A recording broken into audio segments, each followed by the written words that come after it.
adopted a bill of 2023 won by Leader Majority Kimani Ichung'wah.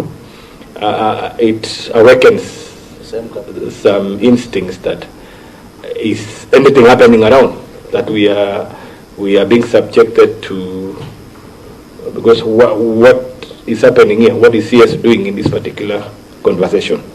So honourable members, because please switch off your mic. Let me get. We do not have the cabinet secretary with us here, so we have no submissions from the cabinet secretary. And remember, we invited the ministry on Wednesday, so the ministry will have a chance to present their views. They are very important stakeholders here, so there is nothing wrong that stops them from giving their views as the State Department or as a ministry. However, you introduce yourself as the chairman of REITs organization and give us your submission. So please let us go through your submission. So even if it was a cabinet secretary who brought this document herself, we will still have made the same decision, because the document is entitled Affordable Housing Bill of 2023, which is different from what is before Parliament. So the document that is in discussion before Parliament is the Affordable Bill of 2023 as tabled and as it went through first reading before we went recess, and sponsored by the leader of Majority Party, the Honourable Kimani Ichung'wah. Okay? Please proceed. Okay, proceed. All right. You allow us to take off this one from our desk? Yes, please expunge the document before us. It is not properly in the House, so we will discuss the submissions by REITs. That is what we have, and we have the bill that went through first reading. Madam Chair, you will believe with me, then we need to be careful on this content. Maybe ministry, of course. No. I remember, stop reading too much. No, stop reading too much. There is nothing that stops the cabinet secretary from making recommendations for amendments. In fact, we are going to listen to the cabinet secretary on Wednesday. It's just that now, because she's not the one with us here, then we should not admit a document that is signed off by the cabinet secretary. Well, it is a private entity. REITs is a private entity. Chair, can you please move forward? Please take us through let's put that matter to rest. You introduce yourself as REITs, take us through the contribution as per the document that you've tabled, that you've received. And all of the members expand there the document. Proceed. This one, proceed. Introduce yourself again. Yes, thank you very much, Chair. Again, to introduce myself to the honorable members of the House, my name is William Njoroge, the Chief Executive of the Kenya Association of Stockbrokers and Investment Banks. Chair, as I had said earlier, as we introduced ourselves, we have come together as 6 organizations, primarily to save the time of this committee, so that instead of having many different groups come separately, we put all our thoughts together. We also appreciate the wisdom of the Chair when he asked us to stay behind as the other people were presenting, because indeed there's very many things that we shall not repeat that they already said. Allow me at this point to say, Chair, that on behalf of the entire team, the 6 institutions that Chairman Tom introduced, we are very grateful for the opportunity that you have given us, and you always do give us an opportunity, and we don't take it for granted. Now, the document that our Chair had presented, we do take your advice, Chair, that it has not been introduced perhaps in the proper manner, but what we shall do as we submit our proposed amendments in terms of chapter and clause, chapter and verse, we shall incorporate that with our names as that we're the ones who are proposing. And bear with us, Chairman. So I will take you very quickly through the presentation. So our format and style of presenting is a bit different, Chair. We don't want to have too many people talk in the interest of time as our previous speakers, and allow me to proceed. So our introduction, which I would want to skip, is I have mentioned or have described, we have described the different institutions that are here before you, honorable members. We have the Kenya National REIT, and our chairman Tom is here. We have the Nairobi Securities Exchange, that used to be called the Nairobi Stock Exchange. They're here. We have the Kenya Association of Stockbrokers and Investment Banks that I represent. We have the Fund Managers Association. We have the REITs Association of Kenya and the Association of Pension Trustees and Administrators of Kenya. Now, the reason that it is important for us to introduce ourselves, Chair, is for you to appreciate and for the committee to appreciate the locus that we have in this discussion and the proposal that we're going to put forward to you, and for you to appreciate that the people giving this proposal to you are people who are very well conversant with the different areas and the different fields that we're talking about. Again, from the very onset, Chair, we are not interested in a seat on the board. You said that everybody is asking for a seat on the board, but we would want to skip that. We will not ask for a seat on the board. So I'll also skip the right to housing. I think everybody that has been before you has quoted Article 43(1)(b). But I would like to say this, Chairman, and allow me to quote what you said as when the previous team was presenting. The country is unanimous on the need to provide affordable housing for all Kenyans. That we're all in agreement, Chair. Everybody agrees we need affordable housing. We could go into semantics and say accessible housing, affordable housing, but generally we know what we're all talking about. We need to increase the stock of affordable housing in Kenya, by whichever means we do it. That we're in agreement. The only place where we're in divergence is how shall we fund the affordable housing. We are in agreement about the housing, but how shall we fund it? So what we have come to present to you, honorable members, and you may recall when you gave us an opportunity last year in June, we did present this proposal to you. What we bring to you, honorable members, is an alternative source of funding for the provision of affordable housing in Kenya. That is our proposal to you. We believe that the challenge of affordable housing is very big, Chair. And we don't think it can be solved by a singular solution, that we say we introduce a levy and we shall have dispensed with that problem. We believe that affordable housing can only be resolved through a cocktail of solutions, and we are here to present one of those solutions to you, Chairman. What we're presenting to you is called real estate investment trusts. And this is a proposal that advocates for public-private collaboration so as to achieve affordable housing. We go to the next slide where we ask REITs what they are and how they work. Now, I don't know whether our chairman Tom would like me to proceed or would like to handle that. Okay. A REIT, honorable members, if I can break it down, is basically owning shares in a structure. And I believe most of you are well conversant with that. The same way you own shares in Safaricom is the same way you own shares in KICC.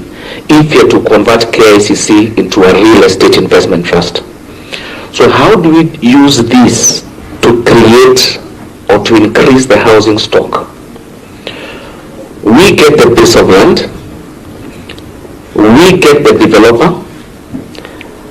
People normally think that the problem with affordable housing is sourcing the developer. That is not the problem with affordable housing.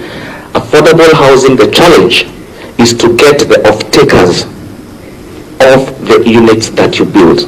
That is normally the challenge, not the seed capital of investing in that real estate investment, in that affordable housing program. So once the houses are built, amongst our members we have got APTAC, those are people who are taking care of your pensions. We have got the fund managers, those are people who are deciding how your funds are going to be managed, be they pension funds and so on and so forth. They will come together, and they have publicly committed to this in the past, that they will come and become the off-takers of these houses. So we built 20,000 houses in Shaurimo. A developer comes and puts that up. That we can assure you is not a problem. The problem is the offtake.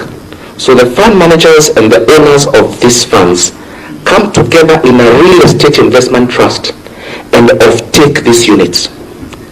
So the developer is given back his money to go to the next project. So it becomes a cyclic project. Okay, so these funds have taken up the money. How are they making their money?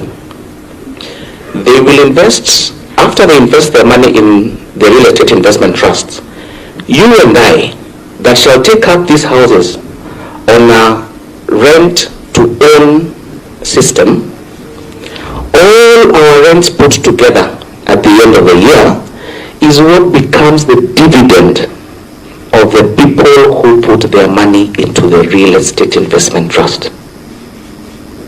So it becomes a win-win. It becomes a willing investor, willing homeowner. Nobody is being forced to do anything. And we shall provide, as our chairman demonstrated, a much larger amount of housing stock. He gave you the numbers. We're talking about comparing 500 billion shillings and comparing, I think, 80 or so billion shillings. 84 billion shillings. That is a huge difference. Now, that is what a real estate investment trust is. It is something that we can be able to achieve as a country as an alternative. We're not saying that we'll do away with the housing levy and we don't hold it for government, but we're saying that there's an alternative solution to providing affordable housing.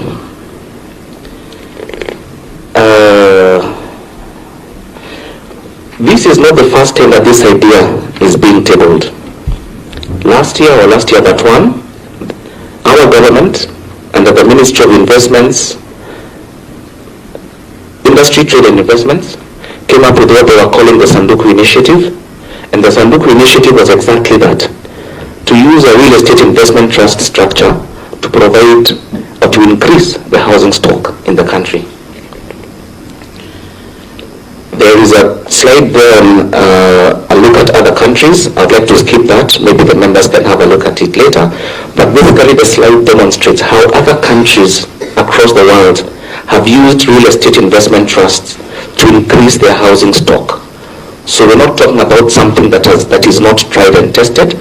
We're not talking about something which is not proven. It has been done before.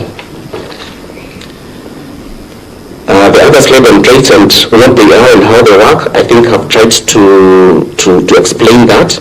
So that slide with the diagram basically shows the different players in that ecosystem and how those plugins. So sorry, this is a question that we critically asked during the finance, when you're doing the finance bill. It is also a question that Kenyans have been asking, that what are the alternative sources of finance for these affordable houses other than the housing levy. And I think if there's a point you should dwell in, is explain to us what the Sanduku initiative is and what this real estate investment trust you're calling. So if you're not doing housing levy, how else can you finance this issue of affordable housing? Those technical terms you're talking about, could you elaborate and break them to words that we can better understand and Kenyans can better understand? Yeah. Chairman, if I may break it down, what REIT means is actually a share in a housing estate.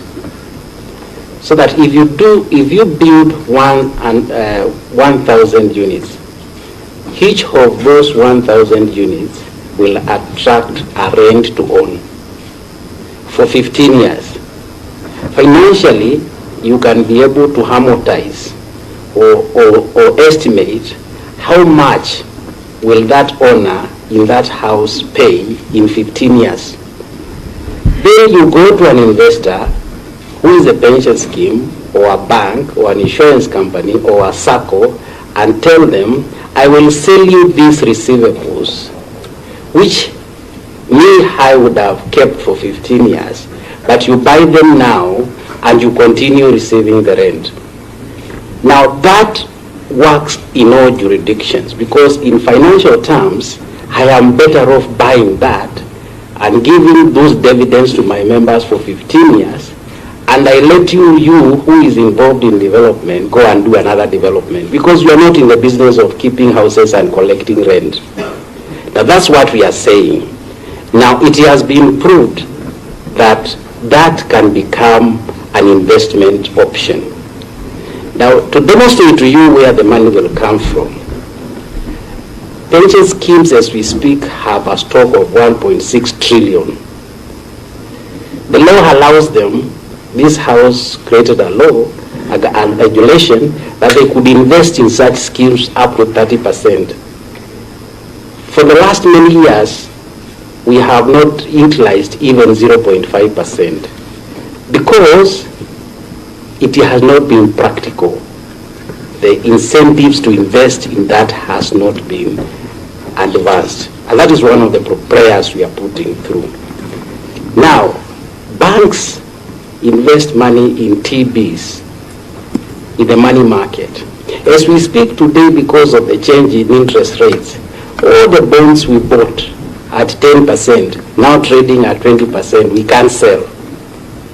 Because if we sell today, we are at a loss. But if we had invested in something with an asset behind it like this REIT, we are calling REIT, then we would not be at a loss. Because the houses appreciate by value, and the house I bought from you today, in 10 years, 15 years, will be double. So I'm better off holding that as an investment. Now, that is the option we are advancing. The money is available from the pension schemes, the money is available from banks, the money is available from insurance companies, the money is available from SACCOs. The issue which we have to deal with is trust. Because the property ecosystem has suffered trust deficit. As Kenyans, we only believe when we see the house. We don't want to pay and imagine we will construct. But if you believe that these houses will be flocking there to buy them, because we can see it. So what we are requesting, Chairman, in your committee, is we make those houses available, and we will be spoiled for demand. Even in Narok, there are teachers, there are nurses who will buy those houses. And if those houses are available, teachers and nurses and civil servants are willing to commit on a rent-to-own basis for 15 years. An investor like me, I will buy those rentals for 15 years today as an investment, and I exit you, a developer, to go and develop in Kakamega. Now that is the ecosystem, Chairman, we are requesting your committee and this House to facilitate that the private sector helps government to intervene in this solution. It is doable, we only need to create trust, and since we have already created a stock of funds,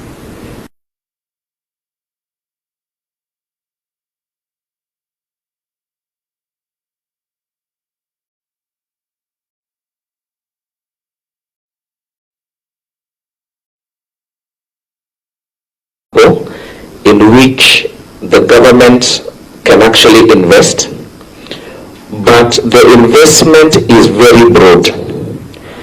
Chairman, the way today in Safaricom, you might own 500,000 shares, somebody else owns 50,000 shares, I own 500 shares. That is exactly how a REIT is structured. So no one is listening to the people that have made presentations to this committee before. There is the issue of people feeling coerced to contribute or to remove their money. This is voluntary investment. Even for government, it is voluntary investment. Nobody is being boxed to a corner.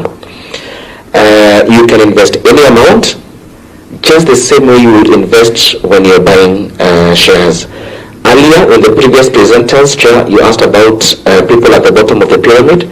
Yes, people at the bottom of the pyramid can be able to invest in this asset or this security, because for all intents and purposes it's a security, and be able to earn a dividend from investing in the provision of housing for the Republic of Kenya.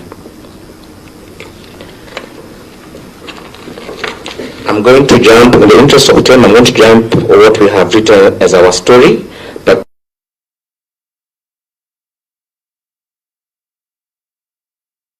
to state, identify such other potential sources of housing units that can be incorporated into the affordable housing program, provided that these units do not require any allocation of funds under Section 11. So here what we're trying to say, Chairman, is that if the bill in its current form does not have room for private sector to bring in stock of houses to be part of the program, and with that we shall have cleared that problem. Our ask number 2 is insert new clause 42(2)(g) to state the manner and form by which real estate investment trusts may develop affordable housing units under the affordable housing program. What we're trying to clear there, Chairman, is that the bill in its current form does not recognize real estate investment trusts as a viable avenue through which affordable housing schemes can be implemented. So we can come up with very beautiful projects as private sector. We can come up with 10,000 units, 50,000 units housing schemes. But if the law does not create a mechanism through which we can be incorporated, then it will be a waste of time. Finally, is insert clause 4(2) to state the management of the fund is established under Section 8 to allow private sector participation of institutions licensed by Capital Markets Authority. I think on that point, Chairman, probably just to add the perspective from Fund Managers Association is that the request is to allow private sector to participate. I think we already have precedents on this. I think I'll point you to the precedents where, for example, NSSF, created by an act of parliament with a huge portfolio, huge fund, they do subcontract. While the board is responsible for policy and the management for administration, they have subcontracted aspects of their investments to private sector. So private sector can come in and play a very huge role. I think another precedent is on the PSSS, the Public Service Superannuation Scheme. Yes, they have their core mandate. They are able to then subcontract private sector to help manage the funds. I think the benefits of this are clear. One is that it improves governance around the management of those funds. Secondly, it creates public confidence so that, yes, there is accountability across how those funds are managed. But I think also more importantly is that it optimizes the return. So yes, there is already a return in terms of, selling the houses, the interest rates charged, but for the surplus funds that are held by through this levy, then those can be outsourced in terms of management to the private sector. And again, what we are saying here is that it's just not anybody in the private sector. Our suggestion is that there is a Capital Markets Authority which regulates and licenses particular players within this space to help manage the surplus monies. Thank you. Okay, thank you. Again, in the interest of time, allow me, Chair, to just quickly sift through. So our asks are divided into 2, Chairman. The first is amendments to the bill, the Affordable Housing Bill, and the second is amendments to the tax laws, which is what we're coming to seek from this House. We have laid a foundation, Chair, and I would like to just thank this committee on drafting and passing the national tax policy that was late last year. And in the tax policy, we were able to get a window through which we can be able to have tax exemption for real estate investment trusts through tax neutrality. So our 2 asks is, number 1, stamp duty. That is Section 96A(4). Exemption for instruments to which paragraph 1B applies shall only have effect in respect of instruments executed before 31st December. That is what the law reads. So what is our proposal? We propose to delete that clause. What is our justification?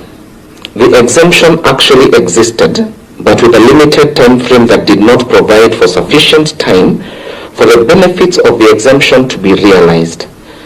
The proposed removal of the time limitation shall enable us advance our rights. So it was there before, Chairman, only that it was given a very short shelf life that we were never quite able to benefit. Our second request, Chairman, is an amendment to the 8th schedule. This is with regards to capital gains tax.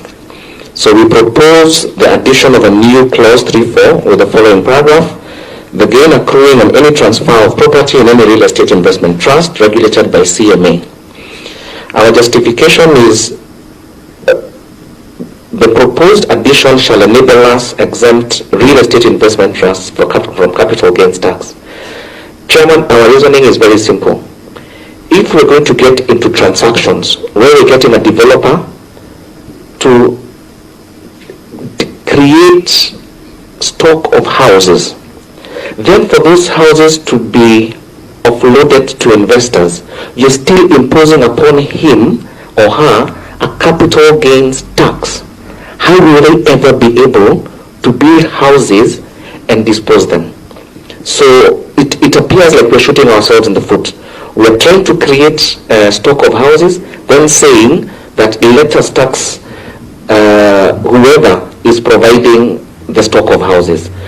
Private sector, Chair, and I can sincerely tell you this, is interested in playing in this space and providing affordable houses. We're not asking for any special treatment.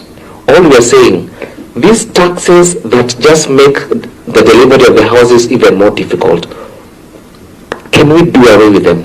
And we're just talking basically of about 2 taxes, and we shall be good. Finally, Chair, our last slide. Our proposal is not divergent from our national aspirations. I think, as we said earlier, everybody believes that and agrees that we should have affordable housing. Our proposal to use real estate investment trusts aligns with this. We also seek the favor of this House.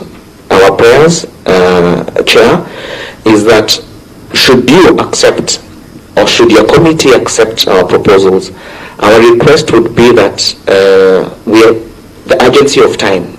How soon will we be able to execute this for us to be able to play our part in increasing the housing stock? Finally, Chair, I just need to emphasize, we are not mango growers trying to sell bananas. The team of people you see here, that is the Kenya National REITs, the Nairobi Securities Exchange, the stockbrokers, the fund managers, the real estate investment trusts, and the Association of Pension Trustees and Administrators of Kenya. The ecosystem that we have within this team can be able to deliver the affordable housing end to end. Thank you, Chair. Thank you very much. That was quite a new thinking and a new kind of presentation. Are there questions from honorable members? Chairman, if you allow me just to make one small clarification. Proceed. The guidelines and affordable housing as they stand do exempt stamp duty to the first house owner. Your first time to own an affordable house, you are exempted from stamp duty. But a REIT is a body corporate. So we are saying that that should be extended to include the REIT itself. Because remember, the REIT will be off-taking in bulk. So I just wanted to make that clarification so that we don't assume that is already provided for. But are you sure that that the first ownership of affordable houses is exempt from excess duty? Which law? Or from stamp duty, Chairman. From stamp duty. Yes. Did we pass that yet? That's what unless that has been also. We will find out, because unless it was that before last year, in the 1 year that we have been on this committee, I don't remember, but no. No. So those are good proposals. However, we have one limitation on this bill. This bill does not amend the Excess Duty Act, and therefore we cannot introduce an amendment to the Excess Duty Act at this stage. But we will soon be processing the finance bill of 2024.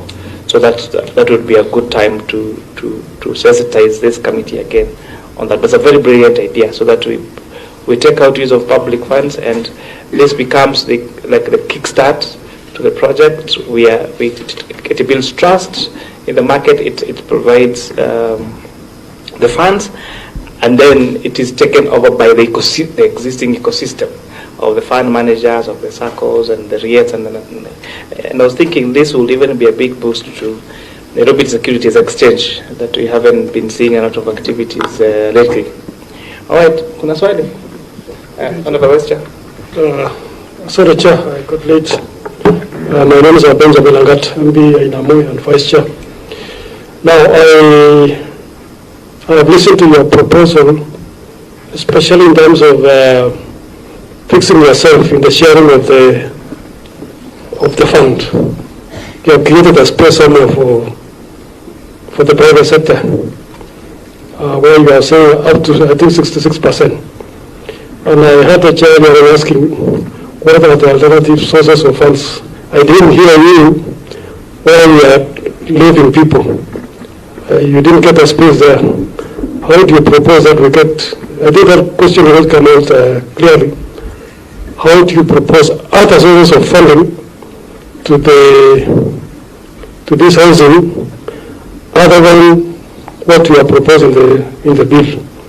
Because we seem to be targeting the amount collected, but we don't want to increase the cake.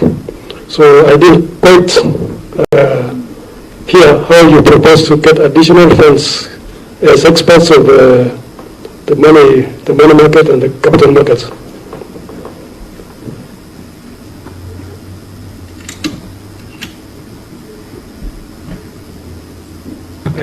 Any of you can respond to the question? Honorable Paul, Honorable Paul has a question too. No, maybe I just appreciate the presenters because you really presented so well and you've given us a different angle, different school of thought, and you really executed it well. But my take would be that I know government is not a very good businessman and business partner, but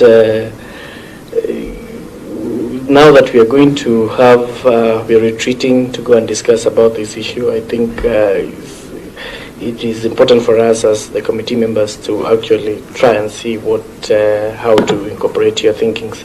But actually I've liked the idea because you really come out very strongly and you have proved that you have done others similar to this and they have worked. But all said and done, it was a good presentation in my take. Thank you.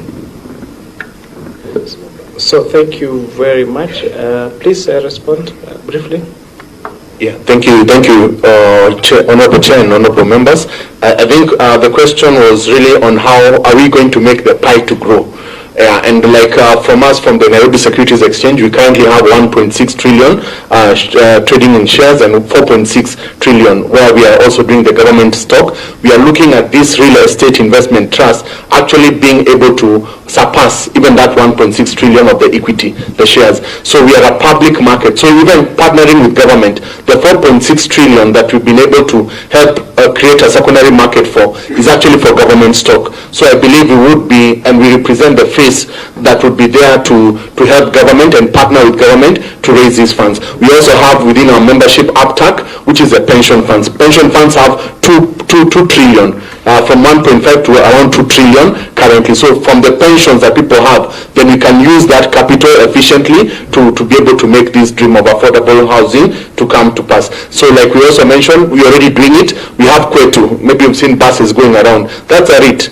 That's already a REIT that is already operational. We have Kejani. So I believe we should be able to make this a reality, and hence, like CEO Willie has mentioned, we want to be able to move with speed, and if we can get those amendments and consideration within the bill, then this would be a step in the right side. Thank you. Then, Chair, I don't know if you can grant me to just ask a question to the committee. Go ahead, proceed. Yes, due to the urgency of the matter in terms of us really wanting to get this real estate investment, because we're running out of time. We have told our Kenyan citizens that we shall provide affordable housing, and there's a lot of push back and push. So you have said that that this committee may not be able to bring in amendments to the Stamp Duty Act. So is that to say that we would have to wait until the finance bill for us to be able to pass our real estate investment trust through? Yes, and Director of Legal Services, what's the position? What is a true legal language?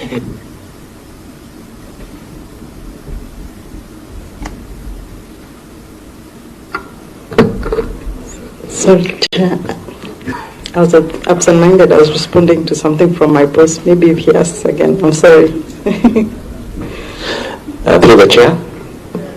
I was asking if it's possible to amend the Excess Duty Act through this affordable housing bill. No.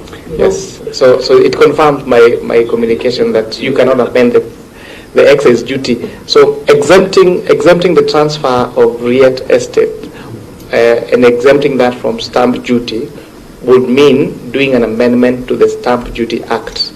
And since this affordable housing bill has not amended, does not have any clause that amends the Stamp Duty Act, and therefore introducing an amendment to the Stamp Duty Act in the process of this bill now will be unprocedural, and it will be thrown out of the courts in the morning. So we can't do it here, but we can do it in the finance bill. Yeah. But I think the next finance bill is only maybe 5 months, 5 months to go, 6 months to go. So I think by the time we are reaching July, and I think it will just be the right time. It will be the right time. Yeah. Much obliged. Yeah. And remember, even by the time, so we retreat tomorrow for the report, and we take it through second reading, third reading, it is sent to the president, a board to be created. So you're better off even with the Finance Act than even if it were possible to do it here. Asante sana, I think we've had such an amazing conversation. We have made more progress than we were last year when you're talking about these affordable houses. And the debate is live, the debate is real. We are having all ranging views, and at the end of the day, we're going to make way and we're going to get somewhere. So asanteni sana. Thank you very much, everyone. On behalf of everybody, we express our very, very sincere gratitude. Thank you very much. Thank you very much. And again, our condolences to the chair, and the commitment that you have to this lawmaking process is really commendable. Thank you very much. Thank you, Chairman. Technical University of Kenya. Next. And then Oxygen Marketers and Communications Limited. Then Kenya Export Floriculture and Horticultural Union. And we finish the day with KEPSA.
So you had introduced yourself, so please, you have had the opportunity to listen through. So take us to what you think has not been mentioned.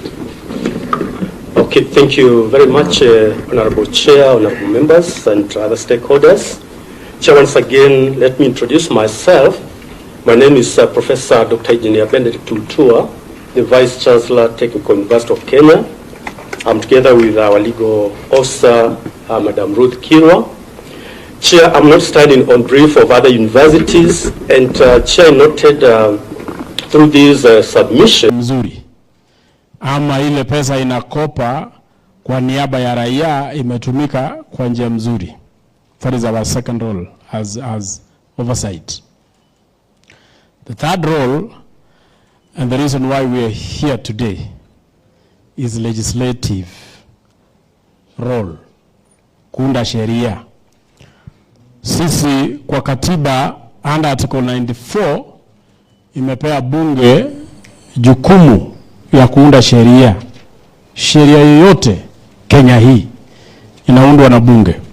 And that is a sole or exclusive role of parliament to legislate.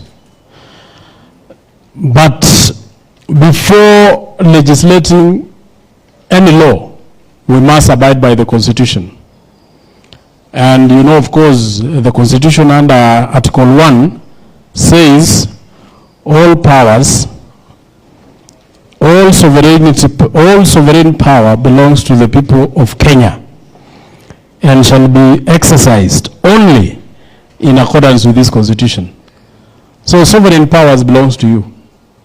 Hii nguvu yote tuko nayo, kuanzia nguvu ya president, mpaka ya governor, mpaka ya wajumbe, mpaka ya senators, mpaka ya MCAs, belongs to you. So, because or based on that Article 1,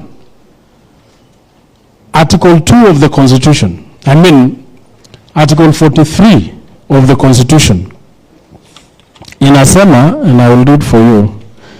Karibu Mheshimiwa Gashove is also a member of this committee and is a member of parliament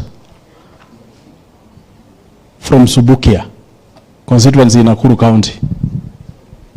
Article 43 of this constitution, and I will read for you, states that every person has the right to so many other things, but the one which is important to this particular meeting today is 43(1)(b), to accessible and adequate housing and to reasonable standards of sanitation. Kila mwananchi wa Kenya ako na haki, kama ya kusoma, kama ya health, kama ya water, but pia apate manyumba mzuri ya kuishi. It is therefore under this article that the President of the Republic of Kenya introduced the question of affordable housing program, yenye nia yake ni kujenga manyumba so that this Article 43 can be actualized. And they introduced a bill. Karibu Mheshimiwa anayefika ni Mheshimiwa Kakai Bisau, ni mjumbe ya Kiminini kutoka Trans Nzoia na ni member ya hii committee. And I was saying that under this Article 43, ndio serikali ikasema ya kwamba tutajaribu kujenga manyumba so that the Article 43 can be actualized.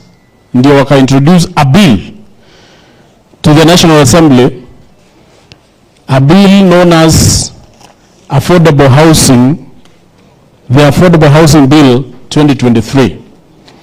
Hii bill inaguza mambo mawili mpaka matatu hivi. Jambo la kwanza kwa hii bill inaguza mambo ya levy. How the government intends to get the money to build this affordable housing. Iko kwa hii bill. The other part of this bill is the implementation. How that money is going to be accessed. How will the State Department for Housing access this money. And the other part is how this money is going to be implemented on the housing program. How are these houses going to be built? How are they going to be managed? How are they going to be distributed or given out to the intended targets? All are in this bill. Now, when this bill was introduced in the National Assembly on December, the procedures of making a bill or making a law in Parliament involve so many stages. Stage 1, Stage 2, Stage 3, etc. until it is signed by the President. And one of the stages which is compulsory, as per Article 118 of the Constitution, which I will read for you, states that Parliament shall conduct its business in an open manner, and its sittings and those of its committees shall be open to the public, and facilitate B, public participation and involvement in the legislative and other business of Parliament and its committees. Parliament lazima ifanye kazi yake in an open manner, kama vile tumefanya saa hii. Pia wakati tuko bunge tunafanya in an open manner, kwa sababu it is open to the media, it's not closed. So when you sit in the public gallery in Parliament, or you watch it on TV, you are participating in the procedures of Parliament or the proceedings. In this case, Parliament also is recommended by the Constitution to do what we call public participation, either through public hearings or presentation of memoranda. That is the reason why we are here today, to do public hearing on this particular bill. Hii bill hatuwezi pitisha bunge bila maoni yenu. This bill is not cast in stone. For those of you who have read it, the reason why we are here is so that you give us your opinions on this particular bill. Areas yenye munaona inafinya wewe, uko na ruhusa kusema hiyo inanifinya. So we are not controlling your opinions. Everybody has a right to give an opinion on a law making process. So leo tuko chini yenu, tumekuja kusikiza nyinyi.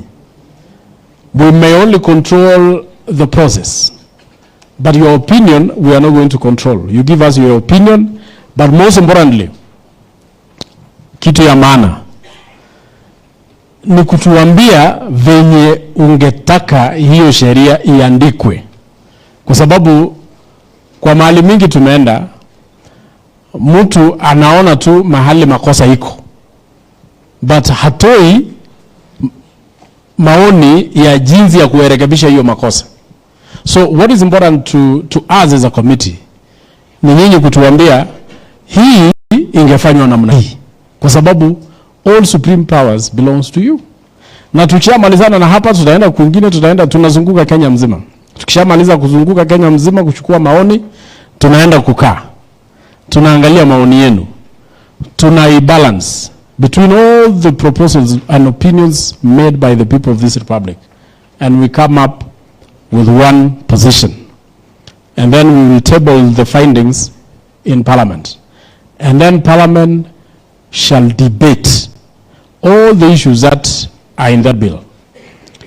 If Parliament finds it good, ipitishwe kama sheria, tutapigia kura na itapitishwa kama sheria. Kipitishwa kama sheria, inapelekwa kwa rais, aweke sahihi, na sasa itatumika. So I'm opening the floor to all of you, except that kuna venye tu tutaifuatilia, kwa sababu we have different categories of people who want to present their opinions. Tuko na labda wafanyikazi wa serikali, tuko na wafanyikazi wa kazi za kibinafsi, labda tuko na people living with disabilities, labda tuko na watu wana represent women groups or caucuses, all those categories. And then once we are done with the categories, we can open the floor to also a few others who want to, who feel maybe their issues have not been presented. And we also have a time limit because we are traveling to Wajir for the same thing today. So tutawaomba ukuwe as brief as possible, upeane presentation yako. You don't need to read everything, but you can do a presentation, and later on you can submit a written presentation. We will also in the end give you the email address so that kama kuna vitu yenye labda haungesema yote hapa, unaweza andika kwa email, alafu tutaihakikisha pia kwamba imekuwa factored in. So in brief, hii mkutano ni yenu. Yetu tu ni kufacilitate. Hatutajibu hiyo maneno mtatuuliza leo. But kama kuna yenye, for example, some concerns, tutajaribu kuangalia. Some concerns, you know, there are some concerns which may not necessarily be in the law, ama venye watu wanafikiria labda hiyo imewekwa na haiko kwa hiyo sheria, we can always reply to that. But most importantly is that we are here to listen to you. Sisi wote tuko hapa kusikiza nyinyi mpaka mumalize. Mkimaliza tunaenda kuangalia hiyo maneno yote yenye mume. So whatever is going to happen here will be recorded as audio, and also it will be written down by some of the secretariat. And at the same time, we will also need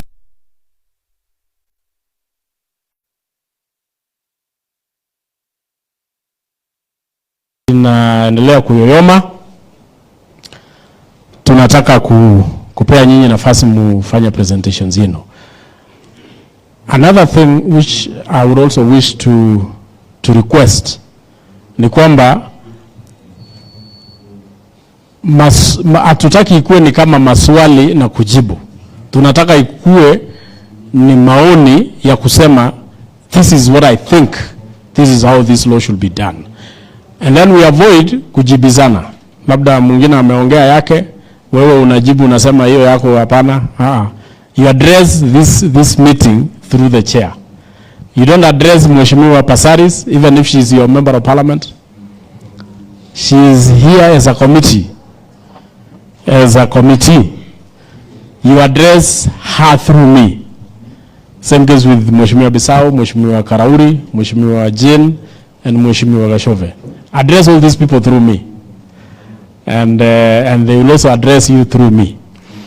The way we are going to do it is that you will stand up, you mention your name, you mention the ward that you come from, and the constituency, and of course, we are all from Nairobi County as of now. But if there is somebody who is also from another county, haina shida, utatuambia pia county gani unatoka.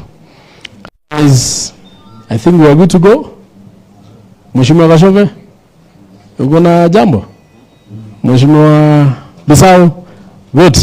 We have the administration here representing the administration. No, nilikuwa nataka tu watu yako waamuke kama wako. Ile watu wana represent administration, basi mahali wako wasimame. Hiyo team yote hiyo. Basi asanteni, ndio hawa ndio wako hapo. Na county government, anybody representing the county government, county assembly, county government, simama tu mahali huko. Bas, asanteni. Anybody else representing anybody, like a member of parliament who has not appeared here and belongs to Nairobi County, for example, we have 17, is it 17 constituencies? Yeah, 17. We have 17 constituencies, and there could be somebody sent by a member of parliament.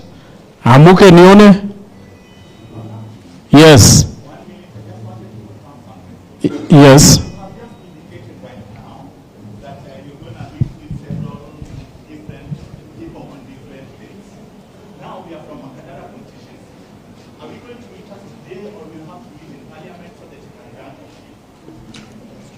Can you give him the mic? Mheshimiwa, kuna wale tuliambiwa to invite for today. Like we have Technical University of Kenya student leaders. Yeah, that is what I'm saying. Yeah. Categories. Category. You are in which You are those category? Makadara. Which category? Which category? Party. That is okay. We will give you, you will register yourself as representing party, representing whatever category you belong to. You will get an opportunity to represent that category. Even after all the categories are done, if there is somebody who doesn't belong to any category, raia tu mwema, na anataka mambo yake isikizwe, hii ndio mkutano wenu. So we are not close to categories. So itafika wakati yako usimame useme mimi ninatoka Makadara, mimi naakilisha chama either in the village level, ward level, constituency level or county level, and I want our opinion as these people to be heard. And you present your case. Tutakufikia.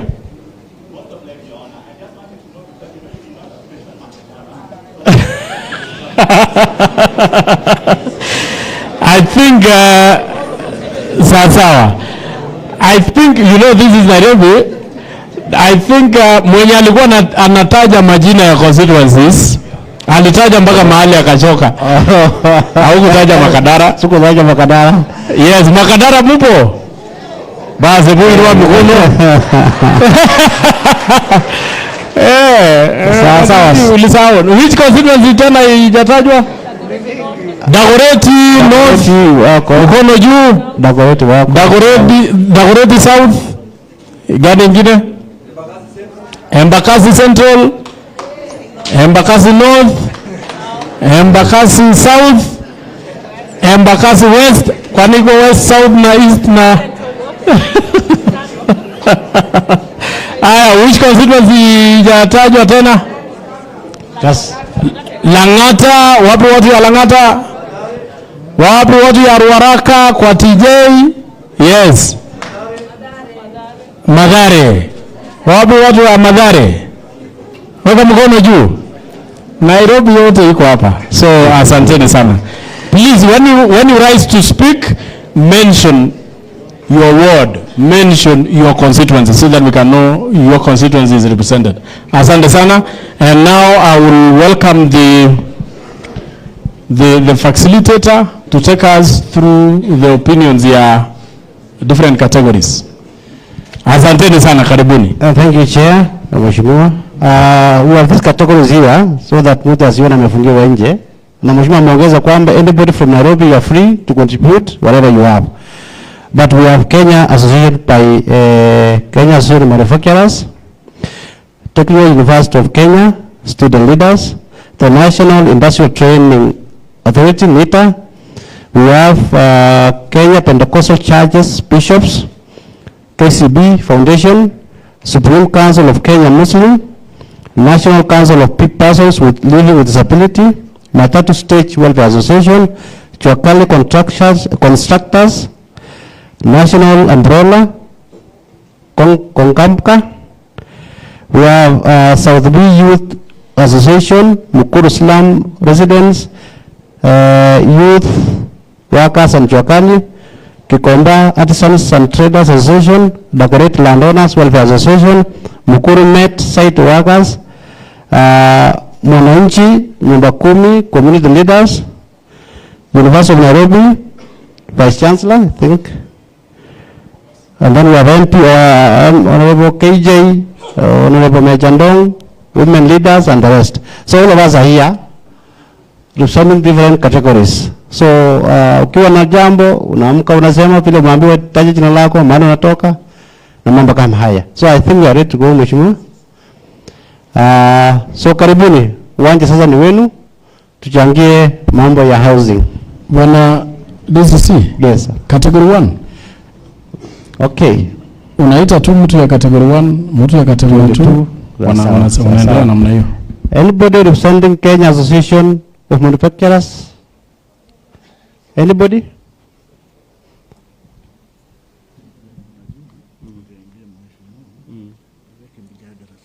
Oh. Bas, so kwa sababu Mheshimiwa, so tuanze tufungue mjadala. Kwa hivyo tufungue with anybody or categories? Yes. So okay. Now Anybody from any association of manufacturers? Yourself.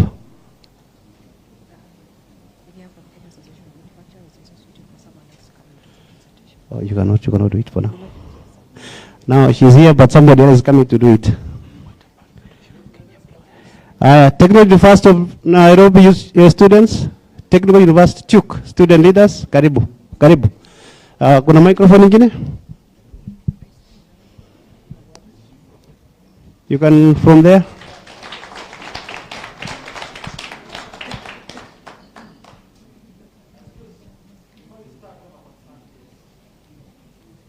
Yes?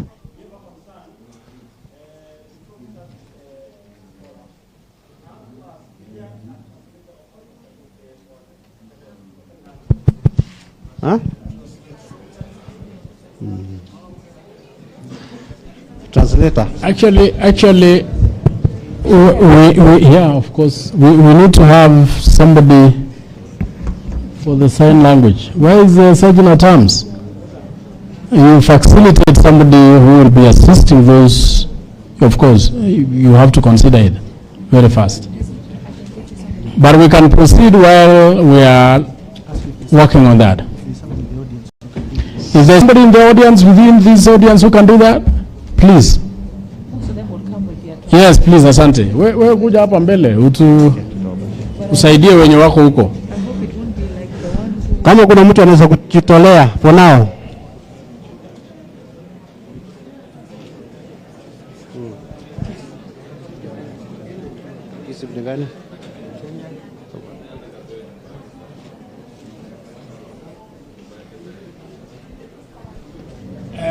Get the lady somewhere to sit. No, you want to be standing? No, wacha akae hapa. Akae juu. I think ndio aonekane hapa.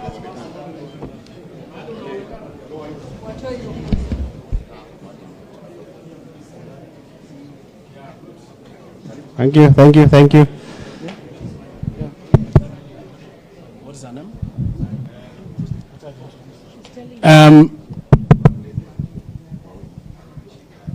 I want her to introduce herself for the record.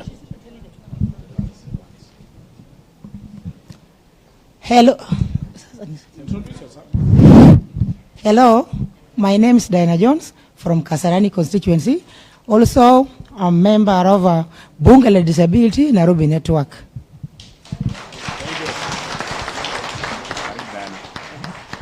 And you will be helping us to mention hiyo kwamba atakuwa anasaidia bunge ku translate. Thank you so much, Bwana Mshuki. Thank you for that. Can we have somebody from the National Industrial Training Institute Authority? Sorry, NITA. Anybody from NITA? Thank you. While coming forward, we also have a member of parliament who just stepped in. Mheshimiwa, with us is Mheshimiwa Mukunji. He is a member of parliament from Manyata. He can introduce himself. Good morning, everybody. My name is Gitonga Mukunji, member of parliament, Manyata constituency, also chairman, Kenya Young Parliamentarian in the National Assembly, and a member of this committee. Thank you. Asante. So, good morning, everyone. My name is Engineer Karani Edward from Micro and Small Enterprise Authority. We work closely with NITA, and I just wanted to highlight why I felt that it's important as we speak about affordable housing, we think about who are delivering these houses, and why it's important that when NITA, we look at the accreditation, we also look at where these people are coming from and where they will be going back to after the project. So I'll just speak to three things. First, I'll talk about the people. Why the people? Because 80% of the people in a construction site in today do not have any qualification, but they have a competency. They can be able to deliver something, but they do not have an accredited qualification. Where are they currently working? They are working in the Juakali ecosystem, which as an authority, we are mandated to register, organize, coordinate, and ensure they are able to be developed. So as we talk about organizing these people to get the qualification, we also need to think about what is it that they are producing. Is it standardized?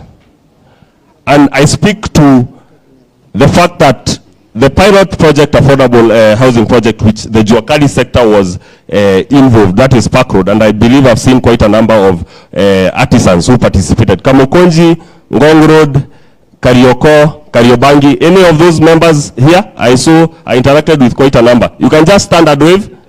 Just stand and wave. Any of those associations, I can see their leadership there. So why? What was one of the biggest challenges during the delivery of the project? Issue of standardization. What I will deliver as an artisan, a window or a door, when it's compared to someone else, it's not exactly the same. So this project offers an opportunity for standardization of what is coming from the Juakali sector, as it provides an opportunity. What probably Honorable Mukunzi might be able in the work site in Embu, what will be produced there, we would expect that to be similarly the same, what is coming from Kiminini or what is coming from Subukia, or what is coming from Nyahururu. Now, when we standardize this, we give another opportunity to my third point, market access. Affordable housing project is providing an opportunity for market for items made in Kenya. To that end, the authority, in collaboration with quite a number of sector players, were able to develop 79 items that could be produced by the Juakali sector producers to be used within the affordable housing. We have a challenge. We've not been able to absorb all of these 79 items. At the moment, what is currently happening, we have around windows, doors, I would say around 5 items. So there is a big opportunity for market access, creating a